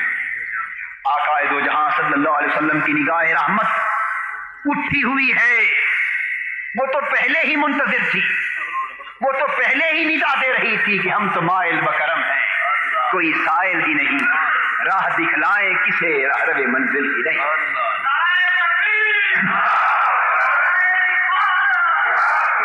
حاضرین محترم، ہمیں اپنے دل میں اللہ کی محبت کے انہی چراغوں کو پھر سے جلانا ہوگا، اور حضور علیہ الصلوۃ والسلام کی عشق و محبت کی اسی تپش کو پھر سے بحال کرنا ہوگا۔ میں گفتگو ختم کرنے سے پہلے پھر آخر میں تھوڑا سا ذکر کریں گے، روشنیاں بند کر کے، اس کے بعد دعا ہوگی تاکہ افتتاح ہو جائے شب بیداری کے معمول کا۔ حاضرین محترم، امام اعظم ابو حنیفہ رضی اللہ تعالیٰ عنہ، ان کا ایک شاگرد بیان کرتا ہے، قابل توجہ ہے یہ بات، توجہ سے سنیں۔ فرماتا ہے کہ میں نے سارا دن آپ کا معمول دیکھا، صبح سے شام تک پڑھاتے رہے، بعد نماز ظہر کچھ آرام کیا، رات تک پڑھایا۔ میں نے سمجھا کہ جس شخص نے سارا دن پڑھایا ہو، درس دیا ہو، بات کیا ہو، مسند تدریس پہ بیٹھ کے سارا دن لوگوں کو رشد و ہدایت کا سامان فراہم کیا ہو، تھکا ماندہ شخص رات کو کیا جاگ سکے گا؟ وہ فرماتے ہیں کہ ہم نے دیکھا کہ عشاء کی نماز ہوئی، امام اعظم رحمت اللہ تعالی علیہ گھر چلے گئے۔ جب گھر چلے گئے ہم نے سمجھا کہ شاید اب آرام کریں گے، مگر تھوڑی ہی دیر بعد دیکھا کہ امام اعظم کپڑے بدل کر چپکے پھر مسجد میں واپس آ گئے۔ رات ہوئی، بھیس بدل لیا، پھر واپس آ گئے۔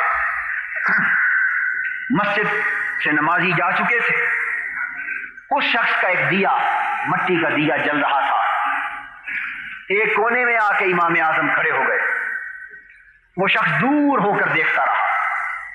وہ کہتا ہے کہ میں نے دیکھا امام اعظم نے نفل شروع کیے اور اللہ کے ذکر پر مبنی ایک آیت کو پڑھا، ساری رات کھڑے عبادت میں مصروف امام اعظم اس آیت کو دہراتے رہے، زار و قطار روتے رہے، اور اپنی ریش مبارک کو ہاتھوں میں پکڑ کر زور زور سے کھینچ کر مجرمانہ حال میں اللہ کی بارگاہ میں تڑپ کر التجا کرتے رہے کہ باری تعالیٰ ابو حنیفہ کو بخش دینا، ابو حنیفہ کر مواخذہ نہ کرنا۔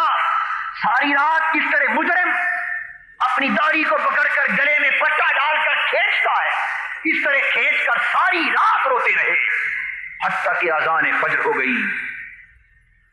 وہ شخص کہتا ہے کہ میں نے ساری رات آپ کا یہ ماجرا دیکھا، صبح ہوئی، نماز فجر کا وقت ہوا، میں آگے بڑھا دیا بجھانے کے لیے۔ جب امام اعظم کے قریب آیا، ان کو خبر تک نہ تھی کہ رات گزر گئی یا کچھ لمحہ گزرا۔ میں جب قریب آیا تو مجھ سے پوچھنے لگے کہ نماز عشاء کے بعد گھر جانے کے لیے دیا اٹھانے آئے ہو؟ میں نے عرض کی حضرت اب اٹھانے کا نہیں، اب تو بجھانے کا وقت آ گیا ہے، نماز فجر کا وقت آ گیا، اذان ہو چکی۔ آپ رو دیے اور رو کے فرمانے لگے کہ خدا کے لیے یہ راز افشا نہ کرنا۔ اور حضرت بابا فرید الدین گنج شکر رحمت اللہ تعالی علیہ اور دیگر صلحاء بیان کرتے ہیں امام اعظم کی یہ کیفیت عشق الہی میں کہ اللہ کے خوف میں اور اس کی محبت میں اتنا روتے امام اعظم، اتنا روتے کہ رو رو کے تڑپ تڑپ کے بے ہوش ہو کر گر پڑتے، بے ہوش ہو جاتے، اور جب کبھی ہوش آتا اٹھتے تو امام اعظم لرزتے ہوئے لبوں سے بار بار یہ جملہ کہتے کہ اگر قیامت کے دن ابو حنیفہ رہا کر دیا گیا، اگر قیامت کے دن ابو حنیفہ رہا کر دیا گیا، معاف کر دیا گیا، چھوڑ دیا گیا، تو بڑی حیرت کی بات ہوگی، بڑی حیرت ہوگی اگر ابو حنیفہ کو معاف کر دیا گیا۔ یہ جملہ بولتے پھر تڑپ کے بے ہوش ہو کر گر پڑتے، جب ہوش میں آتے پھر یہ کلمہ کرتے۔ دوستو اتنے بلند رتبہ لوگ اور اللہ کے عشق اور اس کے خوف میں ان کی حالت یہ تھی۔ حضور بابا فرید الدین گنج شکر قرون اولیٰ کے اولیاء اللہ میں سے ایک جوان کا ذکر کرتے ہیں، فرماتے ایک جوان تھا صلحاء میں سے، اولیاء میں سے، اس کی ساری زندگی اللہ کی عبادت میں بسر ہوئی۔